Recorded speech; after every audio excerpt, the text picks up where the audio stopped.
welcome to Momversations. I'm Regan Barnes, and we have Diana with us again today. Hi. She's one of our regulars, and we're always so glad when she can join us. And we have chatted about a variety of things in the past. If you go back and look at Diana's previous ones, like one time she just did 20 questions with us and let us get to know her better. And then one time we talked about physical health. Diana herself has gone on like a weight loss journey, and so she was able to share several things with that. And this time around, we're going to focus in on mental health. And here at Mom of Eight, we have our Raise Up acronym, is what we call it, because it kind of defines a lot of the areas of impact that moms have in answer to the question of what do moms do? Like if you were to go to the mall and just ask a bunch of teenagers, so what do moms do? Like, what is a mom's job? They would probably be like, let's see, she drives me around places and she does my laundry, like they just see the outward aspects of motherhood. And yes, it's true. A lot of those things are definitely part of the job description. However, we really have come to recognize that moms raise up society, and that raise up has each letter of that raise up acronym has these aspects to it. The R is for relationships, A is for atmosphere, I is for income and outgo, S is for schedules and systems. The E is for energy, and that's kind of our all-encompassing one there, which we talk about things that impact our energy, like how we eat, how we sleep, whether we exercise or not, as the case may be. And then the word up, the U is for unique circumstances, and the P is for personal pursuits. But with that E, energy, those do also sound like outward and just like physical things, the eating and the exercise and the sleeping. However, what we've come to recognize is that actually really impacts our mental health. Our mental well-being is almost like dependent on our sleep habits or our exercise or not, right? And so we're going to explore that today, is how these things can be used to our advantage in kind of building up our mental well-being.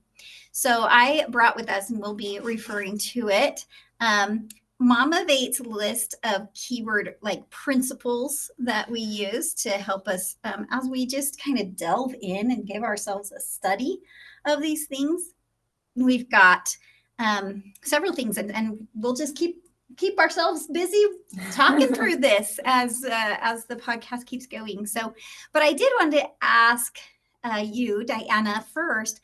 What was it about the mental health aspect of things? Like, has your family been facing some mental health aspects lately? Have you personally been, working through mental illness or anything that kind of personalizes our discussion here? So it's less academic and more personal. Yes, definitely. I think it's very important to speak about our mental health side of things and kind of get rid of that stigma that's associated with like, hush, let's not talk about this. Right. Everybody feeling some sort of shame associated with it. I think it's important to get out there and to talk about it. It's something that I have that's just really been a part of my life for, pretty much just going back as long as I can remember. I've had, some sort of obstacle, that and different barriers that I have just become part of my everyday routine in life. Looking back to when, so of course, before hindsight is always like 2020. Yes.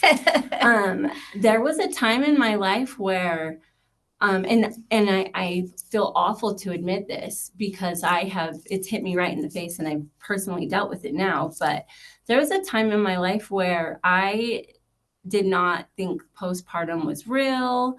I didn't like, I had never dealt with it. I'd never experienced it. And I'd heard of women just like having like, complete breakdowns, and I just didn't really understand, like, you have this brand new baby, like it's such a time of happiness, like how is that even possible? Like they're like just kind of not thinking, like just not understanding it, not having any idea that it could, like how real it could definitely be. But I'll tell you what, when I gave birth to my fourth child, and I was recently widowed, and I have this brand new baby, and I have 3 in diapers still, 3 under 3. Wow. And I was faced with postpartum like you wouldn't believe, and I learned really quickly that it was very, very real. And so I think dealing with that, and then also just put like the different things. I think the different foods that we eat also contribute hugely to there's that really old phrase, like you used to hear it all the time about you are what you eat. And we didn't really understand what that meant. Like maybe we thought it meant if I eat a bunch of ice cream, I'll get a little bit of pudgy, like, but it's a really much more minuscule than that. Like it's down on the molecular level that what we eat impacts our brain's capability to process emotions. Like it's really incredible to realize how it gets down to that atomic level. Yes, really. Yes, it really is. It's very interesting, and I feel like since I've incorporated much more healthy things into my diet, I feel like I'm in a much healthier frame of mind. But it's not to say that I not only that, but I take a medication daily, and it helps me. And I have family members that don't, they refuse to take any kind of medication, and that's great for them, but it's sad because I see them struggling, and they know that it's an unnecessary thing. Like it doesn't have to be so hard. Yeah, and potentially that relates back to that idea that it's on a molecular level, because those pills have those molecules or whatever figured out, right? And they know how to work within our cells, just all across our systems, from taking the pill in our mouths to where it goes into our bellies, and then from there it can sort out how to make our brains work better. Yeah, sometimes our brains just don't produce the proper chemicals that are needed, and that's okay. I mean, we all have our ways that we need an extra boost, so to speak, of how to get our systems to run well. Nobody's systems run perfectly at all. Like everybody eventually dies, Yes. And in the meantime, we're doing our best to keep things running, but we need help sometimes. Yeah, sometimes we do. One of actually 2 of my children are now, they were really struggling with some mental health things too. I kept telling my son, I think we should maybe try some sort of a medication, because he was just really having a hard time. And he kept saying, I'm not depressed. And I'm like, well, I'm not saying that you're depressed, or that there's anything wrong with being depressed, right? Yeah. Like that's where the stigma comes in. Even on our own, we tend to stigmatize it for our own sake, of like, oh no, gotta be in denial about that. Well, he's like, I'm not sad. I'm like, but depression comes in so many different shapes and sizes. Like, you don't necessarily have to feel sad. Like, he's a really happy kid. He's super happy, but he was lacking motivation, and he was not really wanting to do, a whole lot. And plus, it's probably because he doesn't always put the most healthiest of things into his body. But he's been working on it. He's been working on it hugely. But I also feel like because we've added this extra tool in his belt, He's getting out, he's playing basketball now, he's doing things that like normal kids do that he didn't want to do before. Yeah. And I think that he himself is realizing, like, maybe I did need this. That's great. Maybe mom was right. Yeah. Well, I don't know about that. That's taking it a little far to say mom is extreme, right. A lot extreme. Well, I'm proud of him for being willing to try it, and I hope it continues on that positive path for him. And I have found, as I've watched my son, I have a 15-year-old who struggles with his mental health. Unfortunately, one of the spirals is the self-sabotage, is feeling for some reason like I'm not worthy of fixing. So even if he acknowledges that, yeah, I'm not doing what normal kids do, it turns into a really sad, like a sense of self worth or lack thereof in his brain of like, oh, but that it would cost too much money, or I don't want all the side effects. And so maybe that's something we have to look into, is whether the side effects are worth it, and so there's a variety of things going on in there. And that's when we're in that spiral, it's really hard for me to not get frustrated and just want to, do something to shake him by the shoulders and say, let's get out of this spiral because you are worth it. And you need the help. You need to acknowledge that you're worth it, and that, there are possibilities. You aren't stuck here forever. Yes, it's a temporary problem to like it's temporary. It's a temporary moment. And so many times, like there, when people make a permanent thing to a temporary problem, it breaks my heart. So if anybody is struggling, reach out to, there's all sorts of crisis lines to, that's right, 988, right? Is that right, yeah, so they're listening ears. So but yeah, if you're a diabetic, you take insulin. You don't deny yourself insulin. It's not shamed. It's not like, oh, your body isn't making insulin, like shame on you. Right. It's just like that happens sometimes, and it's unfortunate, but thank goodness we live in a day and age where there are solutions, and it's an easy fix. And just, not saying that all mental health issues are just an easy fix, but there are solutions. There are things that we can do. And if you, try diet and exercise first, by all means. But if that's not working, try something else. Yeah.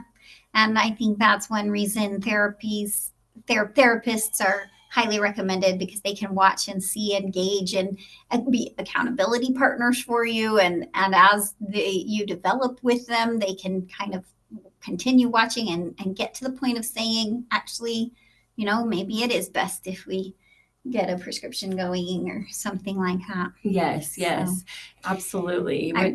I liked what you were saying earlier about the long view, taking, realizing that things are gradual and that we need things to look into that gradualness of it. And that is one of the things that we talk about here at MomUnity with our principles, is the idea that we are constantly giving, and so we need to be constantly taking in whatever it is that we need, right? So if we need the medication, then stay on that consistently and take it for the long term, instead of expecting things to change right away. Yes. Be committed to the change. And if the change is diet and exercise, I think one of the most uplifting, or like something that worked in my brain as far as changing my thoughts about food, was realizing it really needed to be a long-term change, that I couldn't just eat salad for 6 weeks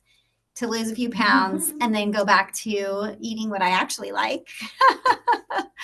I had to actually decide that my appetite needed to change, and that I needed to be committed to eating salads forever. And so I need to learn to like salads instead of, like, just for example. Yes.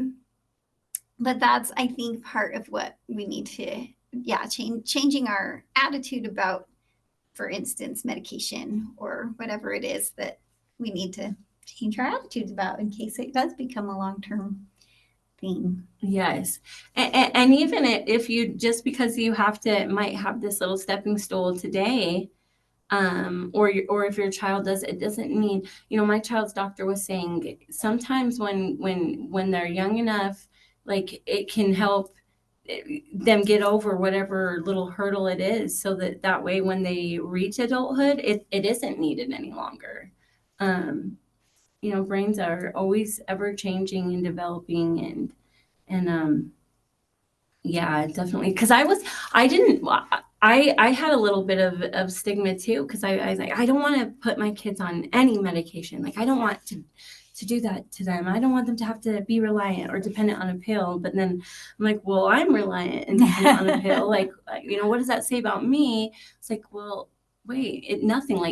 We really are trying everything else. We really like it's okay to not be okay. Right. Yeah. And then to work towards getting to a point of self-acceptance, and I think that's really cool that you thought of it in terms of yourself also, that you are okay with yourself getting the medical help through a prescription. So why not open that avenue up for your children?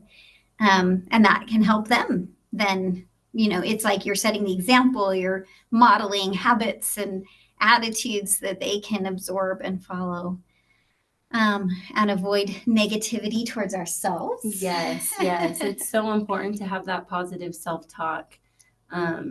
It's interesting because, I'm sure you've heard of even the plant experiment, where someone goes and will speak unkind, negative words to a plant, and it will wilt and die. But in the same experiment, they'll speak to another one like so kindly and nicely, and it grows, and that's crazy to me. Yeah, and It's very because interesting. they don't have brains, right? As far as we understand, anyways. But maybe each little cell in that plant has the brain. That energy, and how do they know our language, right? Yeah, because that's the thing, right? It's not really our words, it's our attitude that they can sense, and like you said, sending out a vibe, so to speak. And interestingly, that E for energy, as I've continued my study of energy and everything, it does come out from people with different meanings. So when I hear the word energy, I'm thinking like vitality and woohoo, and being able to have the energy that I need to get through the day or whatever. But there is that other concept of it, of like vibes that you send out, and that's your energy, and that there's unseen spiritual forces, for instance, or things like that. And so that's been an interesting aspect of it, that initially when I said E was for energy, I was thinking more of those like amount of oomph that you have, right? But there's this other side of it too, and I think that's what the plants that ties into atmosphere, right? It does. Yeah, absolutely. A lot of these overlap with each other, the different aspects of motherhood, and our ways to try to have a positive influence on our kids. But I think in the trying, we're also having that positive influence on ourselves, right? And I think that's valuable. That's seeing it as a cycle, where we go back and forth between them and ourselves. Yes. So, some of the things that we have here on our energy keywords include avoiding addiction. And I think that it's interesting in terms of addiction. Like, we can think of nicotine, for instance, is a substance that is often talked about when there's addiction brought up, or caffeine is a really common addictive aspect. But I think there can be attitudes that are addictive. I think that there is so much in the realms of addiction. I had read this book one time, and it was actually like life-changing to me. And it's actually called The Celestian Prophecy, and it's a fictional book, but I feel like there are so many aspects in that book that I incorporated into my real life, and it Wow. spoke about not being able to basically evolve or grow if you have these different elements, and one of them was a relationship addiction. Oh, for heaven's sakes. And I think at that time in my life, I was so in love with the idea of being in love. And I think I kind of really was that way. And until I grew past that codependent side of myself, it really was hindering me. It really was. And there can be addiction in so many shapes, and whether it be a substance, a relationship, food. I mean, that's true. Yeah. Gaming. I think complaining can be an addiction. Like you can just be looking around all the time for things to complain about, and I think that's something that I personally struggle with. You seem so positive to me. Well, because I'm struggling. I'm always on the fight to get better about my complaining. Well, you put on a great face, because I don't see that. No. You're awesome. Thank you. That's a good feedback for me, right? One of these other aspects that we touch on is to tune in and pay attention to how you feel during and after participating in certain activities. Yeah, do a body scan of yourself. That's what I like to do. Just sit there and like literally imagine like yourself being in a scanner and like listen to yourself. Like, how are you feeling? Listen to your body, listen to your mind, scan, like just do a personal inventory and scan of your emotions. Yeah, that's awesome to think of it that way. And so, whether you've like eaten a certain kind of food, or whether you've participated in a sport, for instance, or one for me is social media. Like I have greatly decreased. Like I still have all my social media accounts, but hugely decreased because I started to recognize that. Like as I tuned in and I realized how I left feeling a way that I don't want to feel. And so I had to process that. And there were certain things that I was definitely gaining, like finding out it was such and so person's birthday, or, and so It wasn't necessarily an easy decision to make. And there are times when somebody says, "Oh, well, I invited you. Didn't you get the Facebook invitation?" And I'll be like, "Oh, no, actually, I didn't." No. Yeah. Yes. But even in the face of those sadnesses, so to speak, of missing people's birthdays or possibly Facebook invitations, I have felt, though, that I am much less likely to get into that ditch. And that's what it felt like to me. When I would come out of a social media binge, I would be like, whoa, I've been like in a ditch of dreariness. It's crazy that you say that. So recently, I don't know why I was doing this to myself, but it was absolutely ridiculous. I'm so mad that I was sucked into this, but I would get stuck on these YouTube videos of real life, like police interaction, like crime videos or something. Okay, but they were so dark and dreary, and there was absolutely nothing gained from it, really. I don't know. It was a complete waste of my time. For some reason, it was addictive. Yes, it was. I would watch story after story in the morning. Instead of getting ready, I'd be watching, this crime or that. And they were all just like the most terrible, saddest real life stories. Oh, dear. And then the other day, the other week, I was like, why are you doing this to yourself? Like, just turn it off. You're only giving them views. You're walking away from this feeling like the world is awful. Yeah, like negatively. You're gaining literally nothing from this. Diana, this this behavior is not serving you well. Sometimes I'll have to say that to myself. Yeah. And I that just, you deserve better. I turned it off, and I was You like, deserve better. made this little goal with myself that like I don't want to put that into my body anymore, or my mind, or let it my use up energy. your time. Yeah, it's taking my time and my energy, because I walk away feeling a little bit doomy and gloomy. And so now if something comes on, I'll hurry and turn it off like immediately. Yeah. That's really important that you recognize your power to do that. Yes. And it's going to require that because of all the algorithms. Like YouTube thinks this is what you want to see, and so they will continually try to make you click on it. And so you got it. Show me those fingers. You got strong fingers to click away. Yes.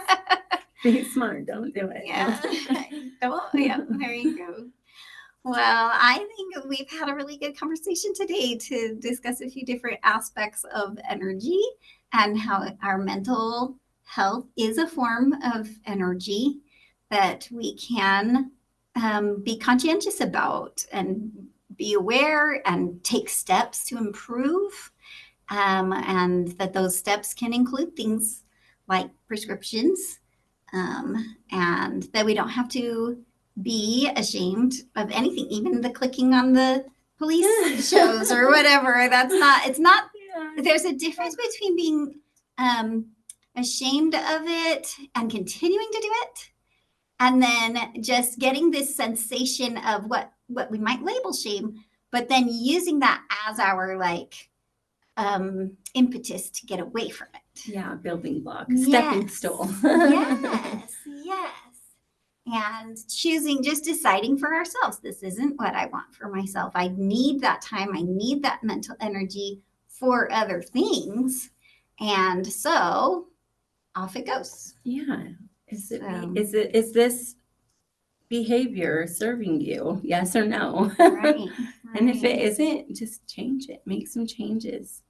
And get help if you need help. Yes, absolutely. And really quick, my son's doctor had said, if you come in here and you're telling me like I'm just so grumpy all the time, I'm so tired, but you're not ever going to bed on time and you're staying up gaming all night. Like, my very first step isn't like, let's write you, a sleeping pill. Like, no, we're not saying just go do that, but maybe let's turn off the game. Let's go to bed early. Let's try all these things first. And then if you're, still laying there awake and everything is off and you're implementing these changes and you're still stuck, then it's time to introduce something else. Right. That's a very wise doctor. I'm glad he's willing to take the time to advise in those ways. Yes. And as moms, we can also help with that and be encouraging, and help our kids be hopeful and see the potential, well, and not just our kids, ourselves for that matter, right? Of what the possibilities are as we implement different methods of improvement. So, yes. Well, thank you, Diana. I'm so grateful that you were able to make it today. And we're going to close up this portion of Momversations. Just a reminder that we love to have guests and real life moms. You don't even have to be like an expert anything. You can just come on and have a chat with us and help us know you and your story. It's worth hearing. Yes. Every mom is valuable.